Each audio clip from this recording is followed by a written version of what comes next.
And now, after years of planning, sweating, and going broke, here is the Boots and Whiskey Podcast with Jim Belisle. I'll alert the media. Why they would give this man a podcast is anyone's guess. Then there is what could only be a bizarre coincidence or something else. Welcome to the Boots and Whiskey Podcast with Jim Belisle. Fat, drunk, and stupid is no way to go through life, son. Country music and fine moonshine. Finally, a podcast that lets it all hang out. Let's level with America. Got your boots? Ready for some whiskey? These boots are made for walking. One of these days, these boots are gonna walk all over you. And now, the Boots and Whiskey Podcast with Jim Belisle. Hey everyone, Jim here, Boots and Whiskey Podcast. Welcome back to another episode of the show. Today we have Struggle Jennings on the show. Now, some of you may be saying to yourself, like, how does this make sense for a show like this? Well, it makes totally sense. It makes all the sense in the world. Don't mind the stutter. Because for a couple of reasons. One, this show is about a conversation, and the conversation we're about to have, or we are about to see and hear, is probably one of the best conversations this podcast has ever seen in its history. And two, he's fucking Waylon Jennings' grandson, for Christ's sake. Like, that alone, we could have just talked about that for an hour. But I digress. And Struggle is quite an interesting story, right? And we get a little bit of it here. He's got a new album coming out on Friday. Dude, I've seen this dude live a couple of times, and I'll be honest, and I pretty much straight out told, like, it's not my style, right? But I appreciate it because of what it is, how it's being done. I love when someone is doing it their way, right? And Struggle is certainly doing it his way, and I love that. I absolutely adore that. So yeah, I hope you enjoyed the conversation. Again, Struggle, thank you so much. Like honest to God, and I say it in the conversation, like, I didn't know what I was going to get here, and it far surpassed my expectations. So thank you so much. We are going to see Charlie Crockett, or we saw Charlie Crockett yesterday as this is coming out. I don't have a review for it yet. I haven't seen it. So we'll talk about it on next week's episode. And that's it. I hope you enjoy. I don't know why I'm stuttering today. Hope you enjoy, and we'll see you on the flip side, guys. Cheers. And the 8 people that watch will be great. Oh, yeah. So I don't know what Ben has told you about this show, but we're just gonna shoot the shit, man. Like, first of all, it's a huge honor for you to be here. So thank you for coming on. Yeah, man. Yeah, so I appreciate you having me, man. How's your podcast? How's it doing? Just getting off the ground, or you've been running for a while? We're in year 5. Wow, man! Congratulations. Yeah, we've had everybody from Cody Jinks to Langco to Treaty Oak Revival on this show. Oh man, that's killer, dude. So proud of you. Thanks, man. And we actually got to see you a couple of years ago now. Yeah. And so I want to talk a lot about your style and how you do things, right? Because anybody that's in this industry knows who you are, who the lineage, the whole 9 yards is. And if you don't mind, we'll get into that a little bit. Yeah. But I'm really curious about how you came into your style of, because of the way your lyrics are and all that, like, it's still in that country music umbrella, even though it's not your traditional, it's not, no pun intended, but it's not Waylon's country music, right? For sure. Which, the great thing about that is when Waylon started making some momentum, they told him he wasn't country music. Right. It was too rock and roll. It was too across the line. It was too this, it was too that. Uh-oh.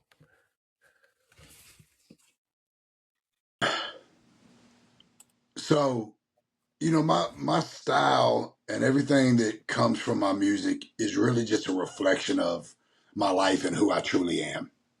Right. I grew up in the 80s. Rap was coming up. My mom was 16 when she had me. My dad had got murdered when I was 10. rap was hitting the scenes. My mom had decided to kind of leave the family to go show them she could do it on her own, you know?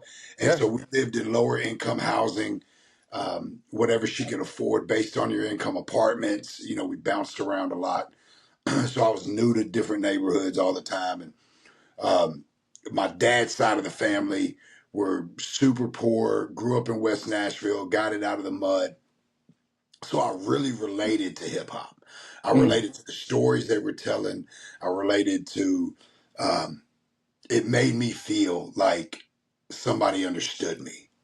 Yeah. Right. As I think all of our music journeys when we were kids, like that's what, whether you're listening to Metallica, Waylon, or Tupac, you know, it's whatever was grabbing you and making you feel like your voice was heard and you were understood, you know? Yeah. And so it was rap. That was rap for me. But when I would hear those steel guitars, you know, or I can remember, you know, being backstage because my mom sang back up till I was 10 with Waylon. So watching Waylon out there on the stage from as young as I can remember and seeing those moments and you know, the honky tonk and the, you know, the way the crowd responded to him.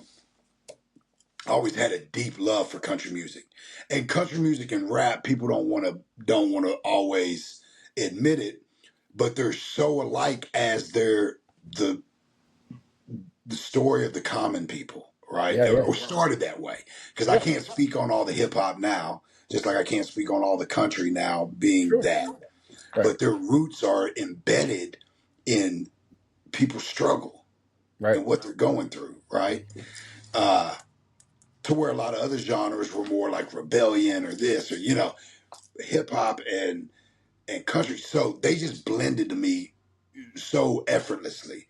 I remember when I first started, because I was one of the first ones, you know, you can give flowers to like Bubba Sparks as being one of the first country rappers because Timberland was bringing those Georgia elements into the beats and Bubba had a super country voice and he was out there in the field rapping, you know. But I was like the first one to actually mix the genres, to take a Waylon song and sample it and then rap over it. You know what I mean? And I did that because I was listening to my grandpa's old records and I'm like, man, he was talking about the same shit I'm going through. Yeah. And so my style just kind of came from that, you know, like I loved rap music. I was really in the streets. You know, I had a lot of family that lived in the country and you know, I'm from the South and a lot of family from Texas, a lot of family from Tennessee. You know, my dad's side of the family's from like Trousdale County, tobacco fields out in Hartsville, Tennessee. They had moved to West Nashville to work at the factories.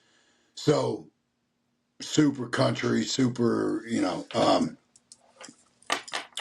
good old boys. And so my music just always has been a reflection of that in my style because I've never went into the studio, not in a long time. I've never went to the studio and said, I'm going to make a hit record. You know, it's like, how am I feeling today? What do I want to talk about? What's on my chest? What's on my mind? And that's what I've always wrote about. Now, let me ask you this, right? With your family history and whatnot, right? And I don't mean this disrespectful at all, but No, could you sing country music the way like everybody thinks of it, where like, you know, whether it's radio or whether it's like, you know, the Brantleys of the world, you know, could you do more like that side than the rap side, or do you think this is what you're meant to be doing? Well, so I dropped an all country album called El Camino a year and a half ago, right? Yeah. And you know, Jelly had been my friend for 25 years plus, and 20 years plus. And he had broke over into the country lane, which I told Jelly 20 years ago. I said, you watch, I'm going to have gold teeth singing country music. Because that's where I felt my soul going one day. Sure, yeah. You know, I've always loved country music. I want to do this till I'm 100. You know, I want to be out there on stage in a honky tonk at 85. Somebody having to push me up on the stage. You know, I don't care if there's 30 people in there. This is what I want to do with my life. Yeah. And so watching him actually get embraced on Music Row, which we never were before because of the country rap shit. And, it's hard being from Nashville to get accepted in Nashville, if that makes any sense. Yeah, no, it makes all sense. Especially when you got a rebellious nature and you're not going to go sign some whack country deal with the labels and give it all away and change who you are. Right. But they had let Jelly in the door. So I'm like, man, I might actually get to do this a little sooner than I thought. I'm going to do a country album because it's where my heart was. And I had already wrote a bunch of country songs and, but I never really saw myself as a singer. I got this growly, graspy, sounds like I've been chewing on gravel voice, Right. and it only gets worse the older I get. I've seen some comments where people are like, "Oh, he's changing his voice." Nah, motherfucker, life has changed my voice. Nothing about me is forced or faked. And I was like, man, I'm gonna drop a country album. Well, I love country music. I love the history of country music. I love the Grand Ole Opry. Being from Nashville, all that is really special to me. Yeah. And I knew and was told, look, man, if you're gonna be taken serious in country music, you're gonna have to let go of the rap. And as much as I didn't want to do that, I was like, well, man, I really do want to sing country, man. I wanna tell these stories. I wanna sing some old prison songs and some old heartbreak songs and some life songs over 3 chords and just tell my truth. Yeah. So I kind of put the rap on the back burner. But then I was out there. Yeah, baby, bring that in there for me. You know where a plug is? Sorry, y'all, I got to plug this up for It's all good. before I lose you. There we go. Love you, baby. So I was on the tour with Brantley Gilbert. Well, it was actually before the tour. I was hanging with Brantley Gilbert, and he was like, Bubba, I know your heart's in country. He said, but you can't forget to dance with the girl that brought you to the party. Yeah. He was like, you got fans that you got to still give them your rap stuff too. So I took that to heart. Seeing how the industry is, I just don't know if I fit in the industry. That's fair. And I don't want to conform. I don't want to change who I am. One thing that I've really been able to stand on is the fact that I've always been me, and I can show my kids that you can be you. You don't have to conform to anybody, and anything you want is possible, man. Like anything you want to do. It doesn't matter if all the chips are against you. It don't matter if, you got a lot of haters. You got people, saying you can't do something. If you want to do it, you can do it. And I never wanted to veer from that. So, like this year, I just released a rap album. I've got a full-length country album out coming out March 13th. And then I'm following it up with another rap album. I just finished up an old school country album that'll be coming out in the fall, and I got another rap album coming behind it. So I turned down some deals, and I've kind of maneuvered and was like, you know what? I'm not going to chase country radio. If they accept me one day, cool. If they don't, hell, they really didn't accept my grandpa till he was gone. True. So yes, you're going to hear me singing a lot. And this album is coming out. It's so true to myself. The production is amazing.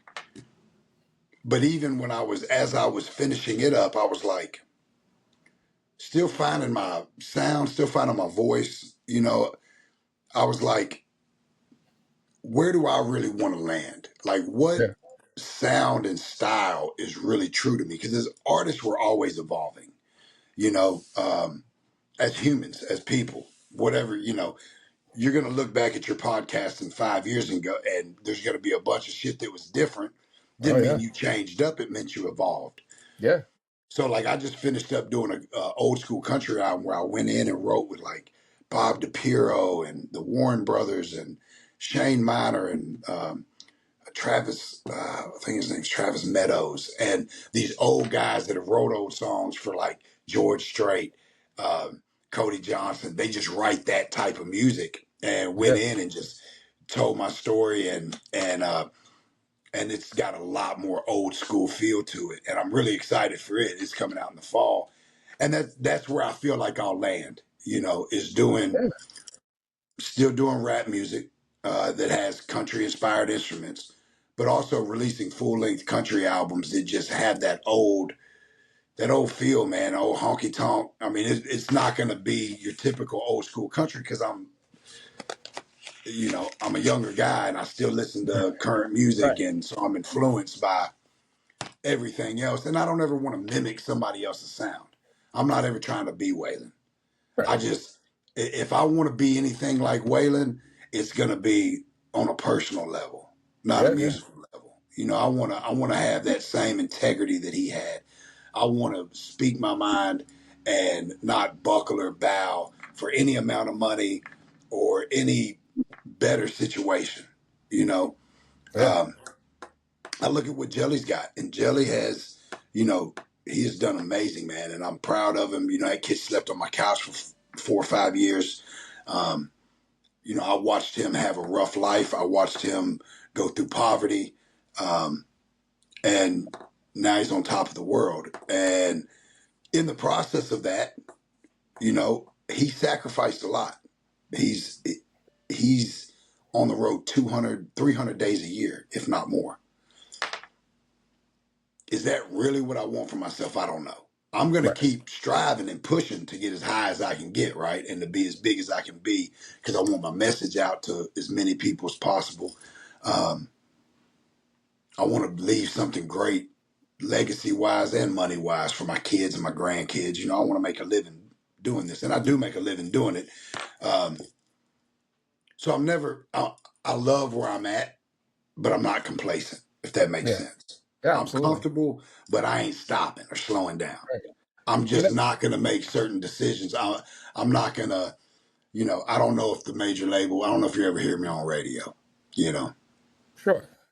Sure. You said something I found really, really interesting where, excuse me, you had said that, Brantley had told you not to, kind of forget where you came from, or, like you said, don't not dance with the girl that brought you to the party. Because the Right. Rat fans brought me here, man. Right. The And, Rat fans bought this house. The Rat and, fan, and then I think about like your friendship with Jelly and knowing his story and all that, and then like, for people in the country world, right? Just the country world, right? yeah, It kind of felt like Jelly came out of nowhere. Like we know that that's not true. yeah, We know how it works, right? It doesn't for just come sure. out of nowhere, right? Yeah, But then you hear people in the rap community that were fans of Jelly before the country stuff took off, yeah. right? And you'll hear them say about how like he's lost his way, he's not, whatever, right?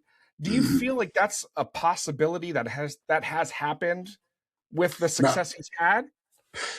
me and Jelly haven't spoken in a while, and so I can't really speak on where he's at.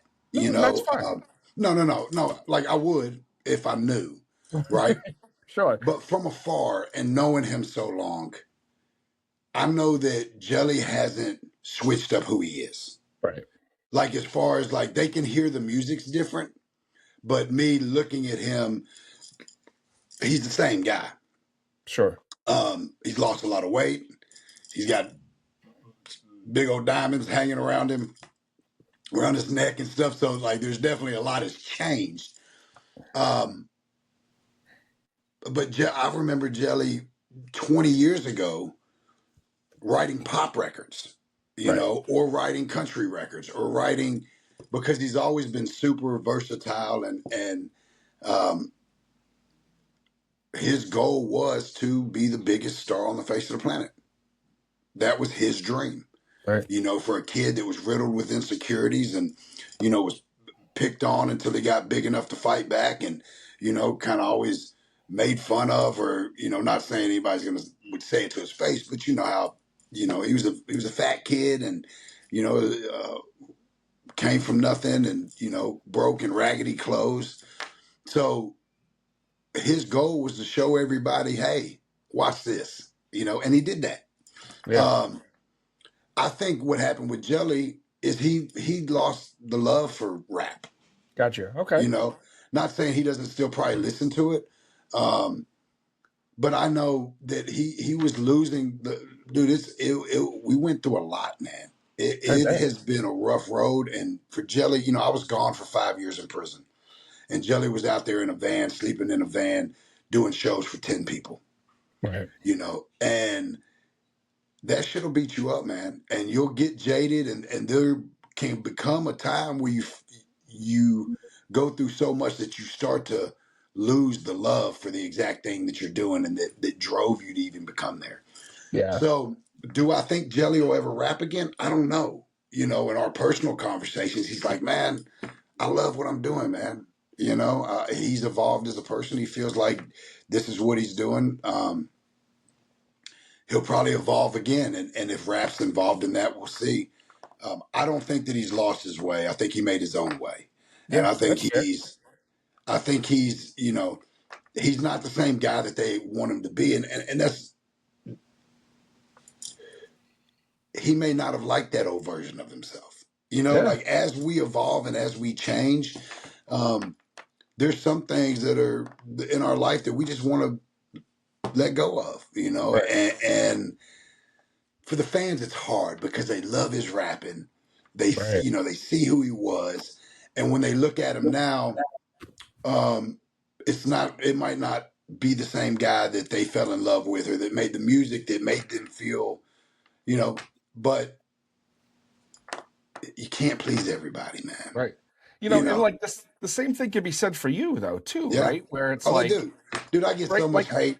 right, especially from, the quote unquote purist country fans out there, like they must, I've seen comments and read things and heard things, and it's like, well, Struggle's doing this thing and that thing and whatever, but Waylon would have never have done this. And it's like, Yeah, well, but Waylon loved it. Dude, I was 10, 12, 13 years old, and Waylon would be like, come in here and rap for me, boy. And I'd go right, in there and rap, you know. He loved that. Like, you know, he right, became best friends with James Hetfield because Shooter loved Metallica. You know, right, and even though that wasn't his type of music, Waylon was one of the most open-minded men I've ever met in my life. Like sure, he didn't hate on nothing. I mean, and he hated Garth Brooks, but you know, he he's the complete opposite of what people think. You know, he right, loved watching me rap. He loved hearing me write songs. He supported me in whatever I did because he was Pawpaw. And right, it's like when I started rapping, they'd be like, "Oh man, what are you doing, man?" Waylon would be rolling over in his grave. It's like, no, he wouldn't. He'd be proud of me for doing me yeah, and just for fucking trying and doing it, you know. And then as soon as I start singing country, oh, you're trying to be Waylon. It's like no, you can't win, you can't win. you can't And win, then I've been seeing a lot lately where these people are like, oh, he's just using his grandpa's name. Let me tell you something. right, I didn't pick to use Jennings. Because I used to rap by struggle. It was just struggle. It was young yeah, struggle, and then it went to struggle as I was getting a little older. When I went to prison, all the news and like the Tennessean and the Nashville scene, they all put Struggle Jennings, incarcerated, locked up, grandson of Waylon Jennings, William Harness, because you know I've got my dad's last name because my mom was Waylon's daughter, stepdaughter, whatever. yeah, He adopted her when she was 4. So, because my biological grandparents are Jesse Coulter yeah, and Dwayne Eddy, who yeah, Dwayne Eddy is a legendary guitar player, rock and roll oh Hall yeah, of Fame, right? And Waylon and Jesse met in the studio, ran off with my mom, and moved to Nashville when my mom was 4. So, uh, and it's like, you know, I didn't choose to use the name Jennings. And when they started using it, I was fighting it at first. I was like, man, I don't want to ever do that. And my Uncle Shooter, he was like, no, man, like, dude, embrace that shit, man. Waylon loved you, man. Like, he was like your dad, even though he was my grandfather. They wanted to say he was my step grandfather. That was Pawpaw. My dad was murdered when I was 10. right, Waylon stepped up to the plate and raised me. Like, he taught me almost everything about being a man that I carry with me now, you know, a major part of it anyway. And so, but anyway, so she was like, no, embrace that. And so I just roll with it and I let it be, and was always like, well, if I ever decide to pull the Jennings off, I will. But to me, I'm just paying homage to the man that taught me to stand my ground, and he told all of us our whole life is like, don't stand in my shadow, step outside and create your own light. Right. And so if I was trying to mimic his voice and using his name, I'd be going completely against what he stood for. But he worked his ass off so that we could, you know, be able to say that name proudly, you know. And, you know, he was the biggest male influence in my life. And, there's a lot of people out there that I know had a stepdad that stepped up to their plate that they call dad, or they had a stepmom that they call mama, and it's the same way. Like, I may not have Waylon Jennings blood in me, but I've got more of Waylon Jennings in me than people that's got his blood. Right. Yeah. Because he's the one that molded me and taught me and showed me what it meant to be a man, take care of your family, stand your fucking ground, and not to bow or buckle to anybody. Yeah. So I see the comments, and I constantly want to like say something, but it's like, why? Because it doesn't matter what you say, you can't make them happy. No, you can't. They're going to be pissed off or love you either way, right? And half the time I look and there's people that are following me. I'm like, dude, why are you following me then? If you don't, right. Yeah, that's the beauty of the internet, isn't it? And I just actually responded to a comment a few minutes before I got on with you, because this guy was like, "Oh man, your voice sucks." It's like, hey, look, I'm not everybody's cup of tea. I've never claimed to be some pretty singer. I sing with all my heart and soul. And when I put out El Camino, I listened back, and by the time I was done recording the album, before I was putting it out, I was like, man, I could go back and sing half these songs way better, because I'm learning my voice constantly, right? Yeah. I'd always just sang in the shower or the car, drunk at karaoke. I had reached my pinnacle of being a rapper. What Struggle Jennings does rapping, nobody can do. I am me, from my bars to my voice to my delivery to my cadence. I do me. I have a very unique voice. I have some of the deepest metaphors and bars of any rapper out there, and I say that with pride, because I'm an incredible writer. But singing was brand new, and it's a lot different. And so I went to a vocal coach. I was like, man, if I'm going to do this, I need, just like, getting up. If you play for the NBA, you're going to get up every morning, shoot 1,000 free throws. You train and you work at your craft, and this is something I want to do for the rest of my life.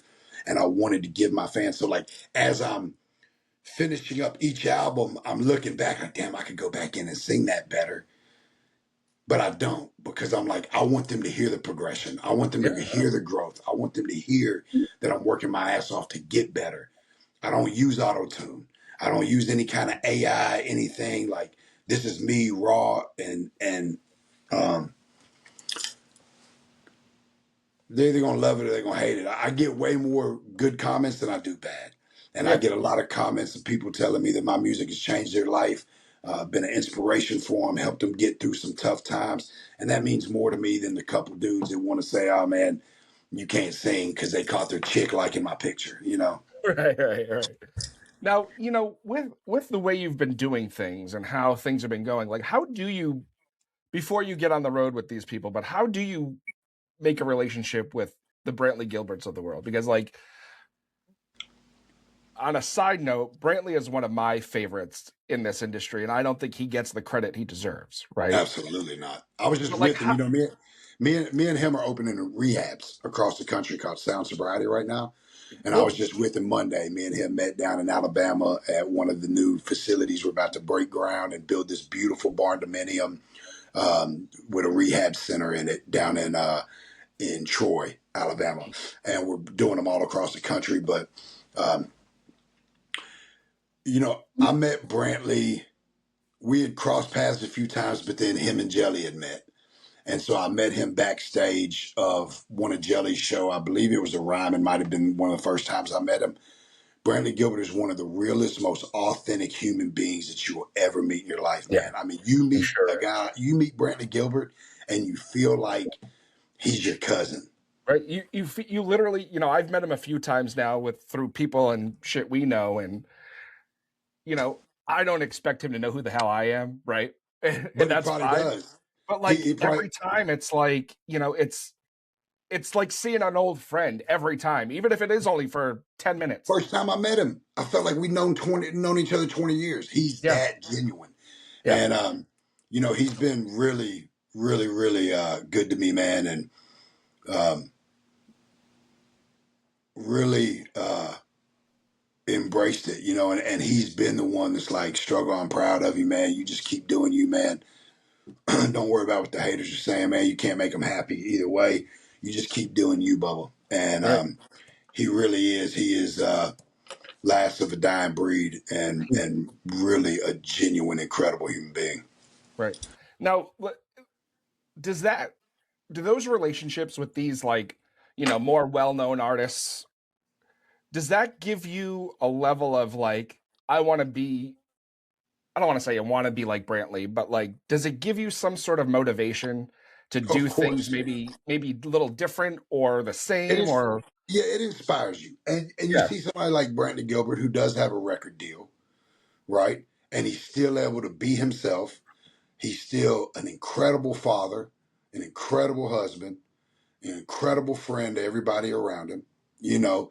And so then that's moments when you look at that and go, man, I want some of what that guy's got, right, like I want, and he does, he motivates you to be, because you meet some of these stars, dude, and you're like, I don't want none of that, yep, you know. He's an asshole to everybody around him, or he talks shit to the fans, or whatever. Each celebrity that you meet, and it's really rare that you meet a lot of these celebrities and you just want to sit on the back porch and talk shit yeah, with them. You know what I yeah, mean? oh yeah, I sure I've do, met. It's been heartbreaking sometimes to you meet these guys that you love their music, and then they're just a fucking asshole, and you're like, yeah, dude, wow, you got it all, man. Why are you being like that to the fan, or why are you being like this to your staff or to the venue, or because there's a lot of artists out there that are, they get in that position and they get that money and that fame, and they don't know how to handle it. And yeah, the bad part is, though, man, not to justify it or to try to make excuses for anybody, because there's no excuse for just being an asshole. But this life can beat you up, oh yeah, and being on the road away from your family for a lot of times, and with fame, uh, a lot of times comes a lot of loneliness. You don't ever know everybody's intentions, or you get burnt so many times by the people you love trying to, when you start really making real money and stuff, that sometimes it can turn a good dude into just sour. yeah, yeah, But Brantley's one of them ones that yeah, when yeah, you see him, you're reminded, no, I don't got to be like that. Fuck yeah, that. I'm gonna still smile, and I'm gonna be good to everybody, because he's good to everybody he he meets. is, he You is, know? and it's funny because like I was telling you earlier, like we've been doing this 5 years and we've met some incredible people, right? And I Yeah, have met people that I was like, like you go you go in preconceived that you think they're going to be an asshole, and then yeah, they wind up not being that. Like that to yeah, me is like also a huge like breath of fresh air, yeah. Sometimes you hear stories too. You're like, man, I've heard this dude is fucking an right, asshole, and then they're not. right, And like being a celebrity, sometimes people can catch you on a bad day. yep, Luckily for me, I don't think there's anybody out there that's had an encounter with me personally that can say I'm an asshole. But I don't know. I could have just got a bad call from the old lady. sure, When something just happened at the house with the kids, or I just got a bad call that something ain't going the way it's supposed to, or I just lost somebody, and I'm in Walmart and a fan walks up and wants a picture. I always take it, but I might be off, and I might come off like I wasn't happier in the, you know what I mean? Yeah, yeah, But I try to. I feel like I've been good, and I try, and it comes from Waylon. It's one of yeah, those things that Waylon taught me. I'll tell you the story. We were at a Cracker Barrel, and we're having family dinner in one of those big round tables that they had in the corner, right? As soon as you walk in. And back then there was no cell phones or nothing. There's a line of people and they got stuff they want signed. They got their little cameras out. And there's a line, I mean, probably 20, 30 people standing at our table. And he's got his chair turned around. He's signing every one of them, shaking hands, taking pictures. And at one point I said, Papa, does that get on your nerves? And he said, no, boy, that's the only reason. That's who's buying dinner. That's the reason I can take all y'all out to dinner, you know, and keeping that in perspective. I think for artists, if you remember, like, dude, we ain't shit without the fans. No yeah, matter how good you can sing, how good you can write a song, you know, none of that matters anything if you're not connecting with the fans and they don't love you and believe in you, you yeah. know. So just No, always putting that first. yeah, absolutely. Now, do you mind if I tell you a quick little story of who I thought was going to be a total asshole and wasn't? Yeah, please. So, um, I, as of you and I talking, I'm going to be 39 in a week and a half, right? So I grew up with the Stains of the world, like that, Yeah, like heavy metal was my thing when I was growing yeah, up, right? And Stain being from Massachusetts and me being from Massachusetts, like they're hometown boys, yeah, them, Godsmack, the whole 9 yards. So when I started doing this, Aaron Lewis had just started his country music thing.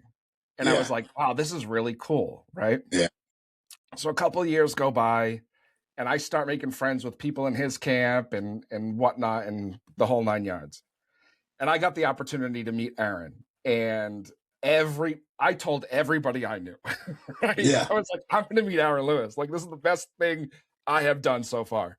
yeah, And people in the industry, even people that were like close to him in his camp, were like, just be aware that he can be a prick.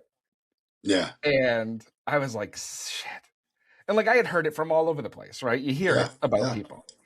yeah, And I got to meet Aaron the first time I met Aaron, total opposite of what everybody warned me about.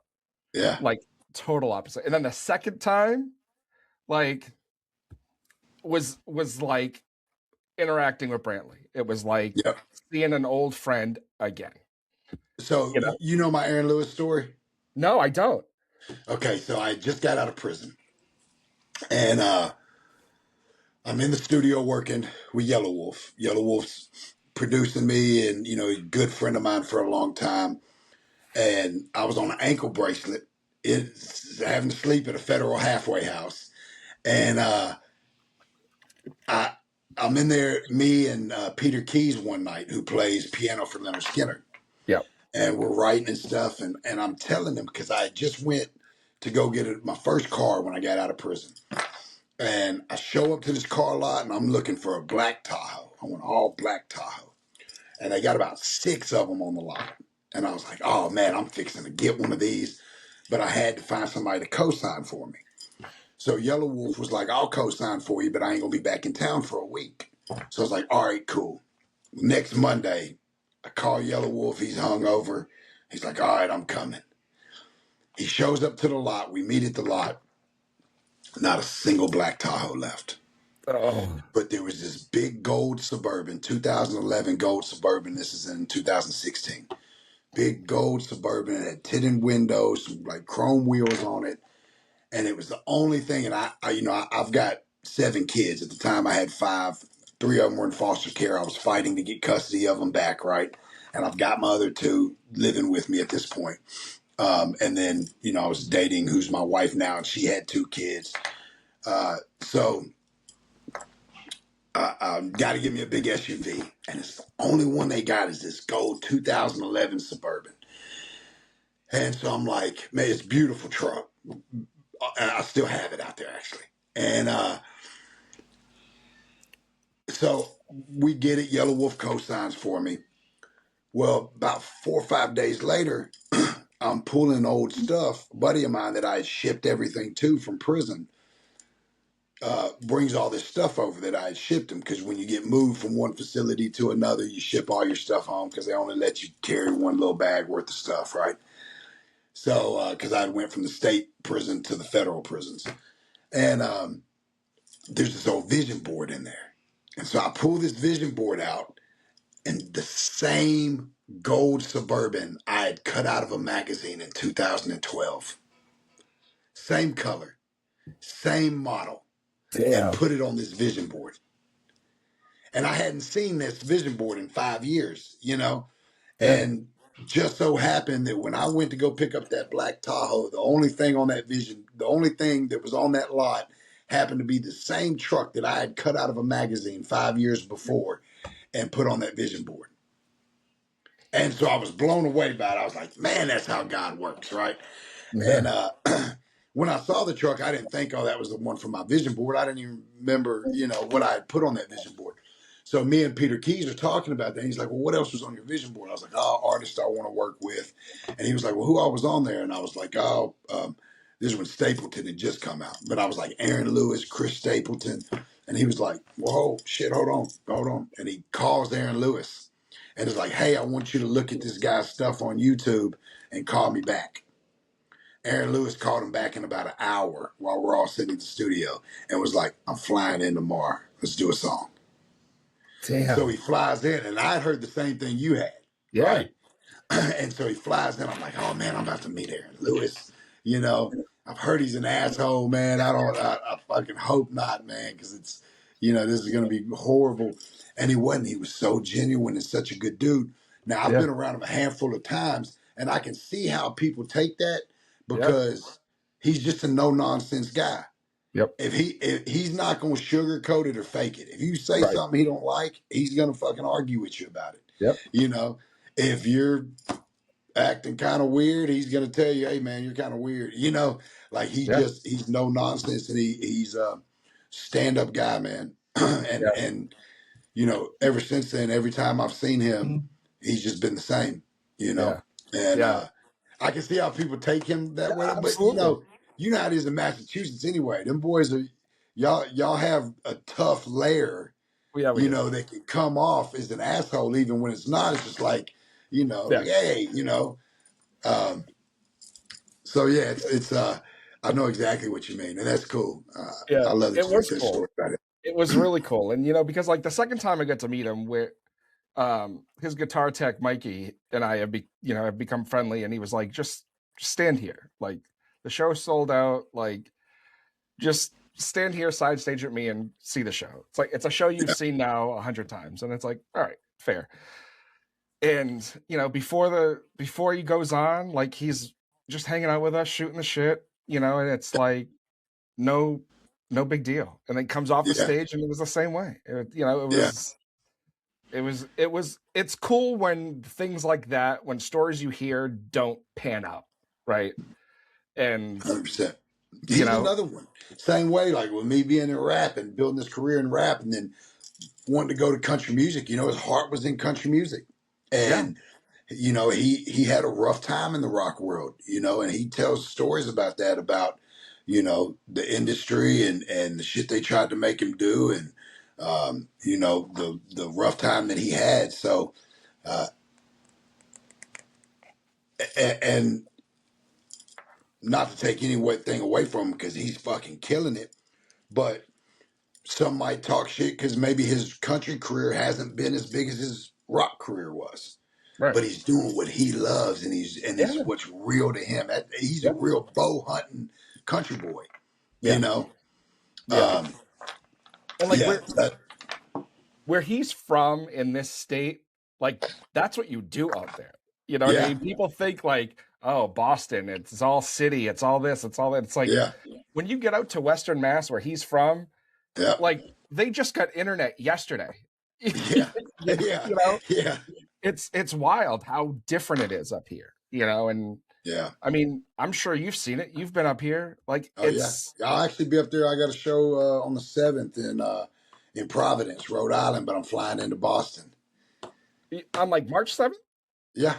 Oh, son of a bitch. Yeah.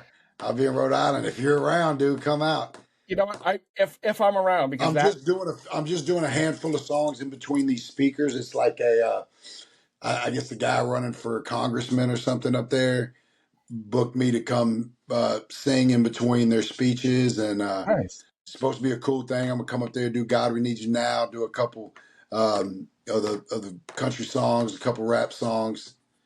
No So, but shit. yeah, I'm flying into Boston, dude. If you're around up there, man, I'll take you to dinner in Boston. When are you leaving? I fly in on the 6th of March, and then I fly out on the 8th.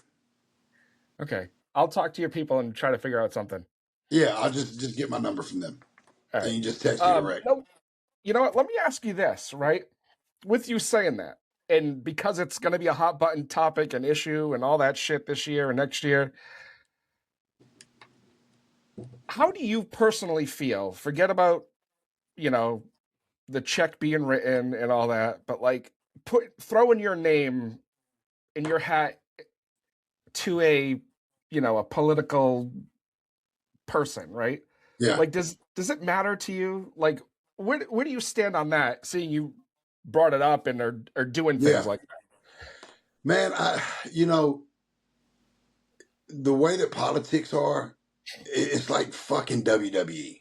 that. Yeah, it is. You Oh, know, 100%. I mean, and it's like you've got great people on both sides, but you've got terrible extremists on both sides. You know, Yeah, and growing up, I never knew anything about politics. But of course, now being a grown man and having kids and needing to know what policies are and needing to know, you know, um, there, you know, you have to know now. So like I've yeah, had to educate myself more, and I'm still not like I got friends that are like political on both right, sides. I right. got friends that are political that can spout off all these, you know, and I'm not versed in it like that. So I try not to talk about it too much. But man, the reality is like, you know, we have a lot of problems here Yeah, and we gotta fix them, you yeah, know. And um I do believe that we need to focus on, you know, getting our country straight. Like I feel like 90% of the problems, man, are drama that's injected to keep us separated. you're Because absolutely right. everybody, most people really all want the same thing. We want Yeah, great l- economy, great living for our kids. We want to be safe, you know. We want our tax money that you know, of course we want lower taxes, but we right. want our tax money to go to really helping what it's supposed to help and our Yeah, common, you know, Americans and people, and we want to help other people, right? Like I love that America is the land of the free, and the American dream is so alive, and I love that other people want to come over here, and I want us to have open arms always to letting other people come over here. But I do believe that it's got to be done right, in the right fashion, yeah, because absolutely. dude, like I used to hang with cartel members. Like I was Right, in the drug business, and I know, and I wouldn't have said the same thing 15 years ago because, you know, I've right. got friends that have been deported that I wish could come back, but they're gonna have to get their shit together. You know, like they can't come over here and break a bunch of laws and stuff, and then you know expect to be able to reap those benefits. And so Right. I do. Oh shit! Can you hear me? Yeah, I can hear you. Okay. I went to clear something and it shot me over the email, and I'm like, oh man, I lost it. Yeah, it's all right. Perfect timing, right? When you talk about politics, I lose Yeah, yeah, connection. somebody's listening, but fuck this. We're not talking about Yeah. this now. Yeah. No. So yeah, you know, I fall in the place of we need to get this shit together, man, and we shouldn't be fighting each other. We have a lot of enemies out there, Yeah, and we have been the laughing stock of the world in the sense that we fight each other more and just make ourselves look weaker, you know. right. And Yep. like with all this Epstein shit, like, look, man, there's been a lot of things that I don't agree with Trump. There's been some things that I feel like he's got our best interest when it comes to America first. Yep. But if somebody don't hang on the front lawn of that White House, if they don't convict somebody and start putting these sick motherfuckers in jail, there's going to be civil unrest, you Yeah, know. there is. And you know, I pretty much stand with like there's a lot of things that need to be focused on and a lot of things that need to be changed. And I like that the economy is getting better, but we got more issues than just money, Right. We you do. know? And, like with the whole ICE thing, like I'll say that freely, like with the whole ICE thing, if the we definitely have a problem of needing to get a lot of these criminals and the people that are doing sex trafficking and bringing all the drugs in. We need to get them out. Yeah. It's got to be done in the right manner because you don't really know because you look online and you see people and one post will say this was some innocent person dragged out of their car, and then you see another post that says that the guy was wanted on 6 soliciting of a minor or something. You know what I mean? So it's like Yeah. Yeah. it's all so blurry that like we don't know what to think, and we act out of emotion and compassion, right? And I think they've used our compassion as a tool, and as a weapon against us Yeah. on both sides, right? Um, Especially on the left. Yeah. I feel like they use people's humanity against them to make them get all angry and rally, Yeah. and I do. yeah, so it's such a slippery slope, man. And yeah, I don't talk about it much because in Right. my music is about, hey man, you can overcome anything. You Right. can get off drugs, you can make it through, you can stay out of prison, you can turn your life around, you can be a good father, you can be a good man. Um, but in that same sense, you got to stand on what you believe in. Yeah. You know, Yeah. there's been a lot of issues that they get blown up to be one thing, and I'm like, once you get down to it, everybody really feels the same way. Right. Right. You know, You know, I yeah, we all really yeah, want the same thing. It's right. just what news station are you watching on how you got Right. the news? Right. And it's like being in this world, in this realm, right? Like a lot of people have their preconceived notions about people in country music, right? Yeah, for And sure. and like not to make this all about Jelly all the time, but like he Yeah, made a great point after his Grammy win a couple weeks ago, and he was like, "Why do you give a shit about what I think?" You know what I yeah. mean? Like, He's getting and like hammered for that because I you know, and can't it's say the stupid. right thing. You can't. And I think he did. It was poor choice of words because he said, "I'm a dumb redneck." Right. And anybody that knows him knows he is a very intelligent man. Right. He Yeah. doesn't keep up with politics. He really has not had a phone in 18 months, or he went 18 months without a phone. Right. Uh, he had a flip phone for emergencies, and it was only for his wife or kid to call. Right. Um, so he does stay out of it, but they want us to speak up, right? They want us to use our platform to help, and it's a slippery slope because we're artists, and I'm not a dumb redneck. Right. Uh, I'm a very smart man, but that doesn't mean that I really understand all the policies and Right. politics. That's Yeah. not the line of work I'm in. I write songs to try to help inspire people to be better people. Right. Now, I've took big stands on things that I believed in, like with my Kill All Pedophile shirts. Yeah. And, we're relaunching those and donating 30%, which is almost all the profit off of them, Right. to different organizations that are helping sex trafficking, and saving and helping kids and stuff. So, it's hard because if you don't say anything, then you're Yeah. like running from it. And if you do Yeah. say anything, because I see people all the time that are like, "Oh, Jelly's just MAGA." Jelly is not at Right. all. Jelly is not like if you ask Jelly, he always said that he was fiscally conservative and socially liberal, right? Because he believes in a lot of um, the things that fall. But now it's went so far crazy that some people don't even know where they stand. I Right. know where I stand because I love Jesus. I love this country. I love children, women and children, and don't want to see anybody harmed. Um, so it's hard, man, Yeah. because we do want to use our platforms to help. Right. You know, and I don't. I've also seen artists that get on there and post a bunch of memes and just cry all day. That shit ain't doing nothing. Right. Get And out, find an organization. Get out, find a politician that you believe in their policy that's going to make a change. Fucking back them. Go find some organizations that are doing things to change these things that you stand on and donate some money.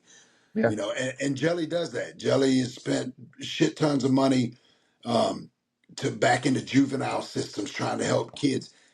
When you're doing the kind of work that we're doing with rehab, you know, I speak in prisons all the time. Jelly gives back to juvenile jail facilities. There is no politics in that. Those kids and the people that are strung out on drugs, it doesn't matter if they're right or left. We're trying to help them become better men so they can come out and be better fathers, better members of the community, be leaders in their community, you know, better husbands, and not be part of the problem, you Right. know? And you know what's gross about that struggle is that, you know, you guys doing these sorts of things and the thing you're doing with Brantley and like, you know, the big media outlets will never cover it because it's No, not it, you know, it's because it's it's not something their narrative. positive. They don't want to show anything positive, man. They want to show us fighting. Like, Right. dude, I try to stay off social media. Of course, we make our money off social media Right. nowadays, the Yeah. way it is. I'd probably be bigger if I did this all day, but I can't stand it, you know? But 5 minutes of scrolling, man, you know, I see these horrible videos, and first thing in your heart is like, oh, that's so terrible. But then 20 minutes later, you see the same video, but from a different angle, and you realize that the motherfucker was asking for it, you know, or Right. gave Yeah. no other option. Like, it's crazy, man. You Yeah. know, and it really is. I feel like that's their attack on us, man. They try to keep us apart and try to keep us all beefing and fighting when in reality we all want the same fucking Right. thing, man. You know, I say, you know, my degree, I I have a bachelor's degree in political science, and Wow. yeah, yeah, and here I Yeah, so am. we need to talk. Maybe you can enlighten me. So next time I do You know what? a At this point in my life, I'm not sure because it's like I got out of it so long ago because like at that time I saw the writing on the wall where it was like this is all bullshit. yeah, You know, where it's like yeah, I say it now all the time: left wing, right wing, it's all the same fucking bird. You know, like yeah. it Because doesn't they're matter. not even the ones running the shit, man. You No, got these fucking. You got other countries and you know, huge uh families and stuff that and it's we're run by a bunch of corporations, you yeah, know, and the politics are literally just there. I mean, now I'm not going to not say all of it because I know there's a lot of politicians that really care about their community. They're really out there yeah, fighting to try to change policies to make life better for their town or their city. yeah. So there's a lot of there's a lot of people out there that are in it for the right reasons. But at the end of the day, man, like everything is so controlled by a power way beyond the president, you Yeah, know? yeah, That was what made me like Trump in the beginning, is because I always knew that all these dudes were like so part of this club and yep. controlled. And then he was like the guy that they couldn't control and he was fucking, you know, but then there's things that happen that I don't agree with, you know, Right, and there's, you know, on both sides. And it's tough, man. It's tough because you want to believe that we have a system that we really have a say, man, and a lot of times we don't. right. You really want to believe that we have a system that it's there to help and work for everybody, and Yeah, it doesn't. no, You know, but you know, I only asked because you had said that you were going to do that thing for that, you yeah, know, first yeah. No, I running, set and myself up for you it. know, Fuck it, whatever. and Here's like the one thing: they can't cancel me, Bubba, because I that's don't not right. care. Like That's I'm not. no, I don't even make that much money for them to fuck me up anyway. I'll just fucking go sell some right, more right. T-shirts. Like, So with everything you've got going on, um, new music this year, got a lot of stuff going on. Are you gonna tour?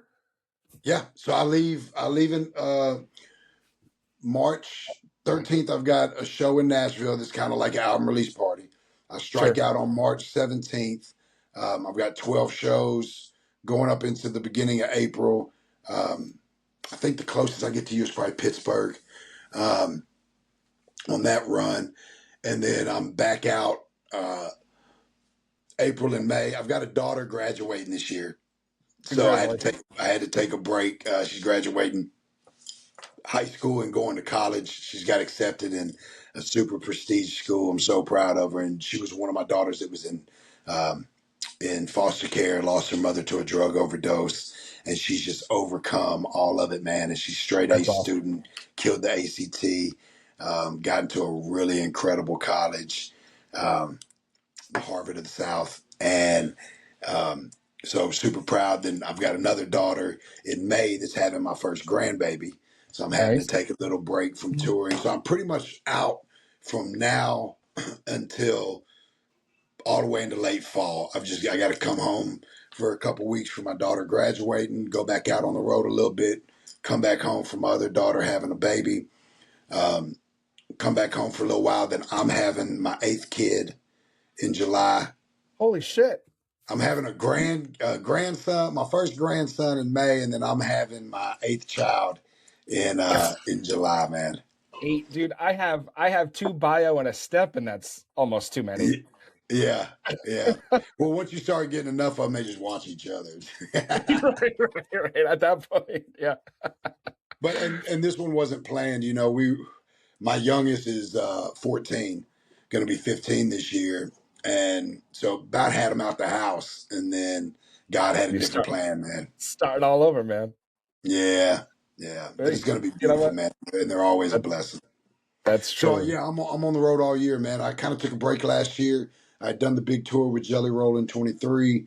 Went back out with Brantley in 24. Did a couple headlining tours in 24, and then in 25, I was like, man, the road had been not beating me up physically because I love it. And I love getting out and connecting with the fans and stuff. But it was just getting so expensive, and to be honest, it was kicking my ass, and I was losing money out there. And I was like, man, I really just need to get home. I need to regroup. Kind of had to reset my team, and was turning down some situations, and kind of just deciding I just wanted to stay independent. Mm-hmm. And so came home in 25 and recorded close to 5 albums. I almost got 5 albums worth of music recorded, wrote over 250 songs, recorded 2 albums on Caitlin Curtis, my artist that I signed. That's amazing. She's got a country album coming out on February 27th, this Friday. So, yeah, man, just been working, man. Got back to the music, got some good family time in, and now I'm going back out on the road for all of 2026. That's awesome, man. Like, so can I tell you a little quick story before we Yeah. go?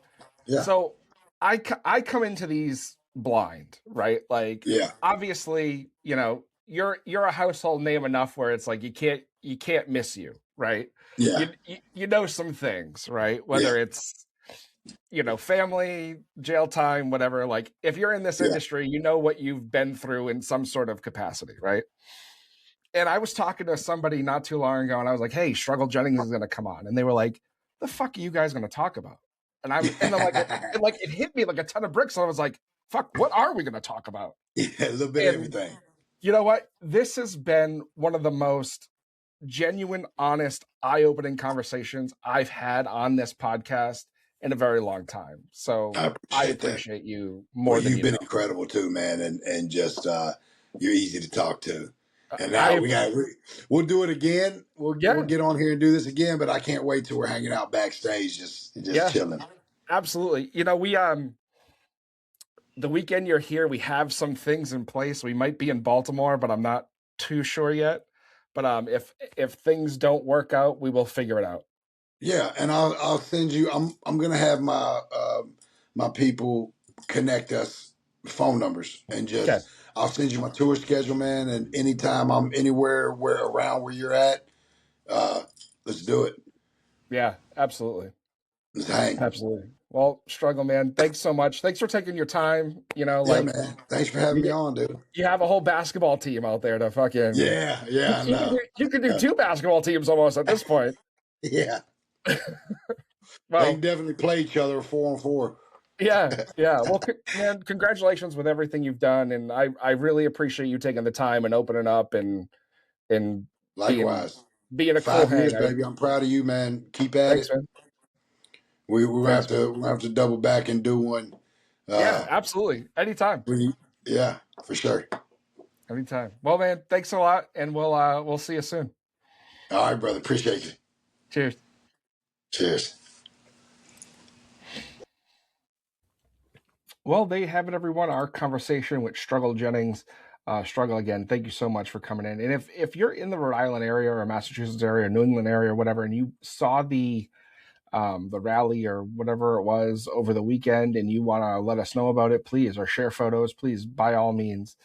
I don't think we definitely didn't get there. So that's that. I hope you guys have a great week. Be good to each other. And again, stay tuned for next week's episode. I don't know who that is yet. I think it's going to be Travis Bolt. I told him it was going to be today, and I totally screwed up and totally forgot about schedules, but here we are. It happens. So thanks, guys, and have a great week, and we will see you next week. Cheers.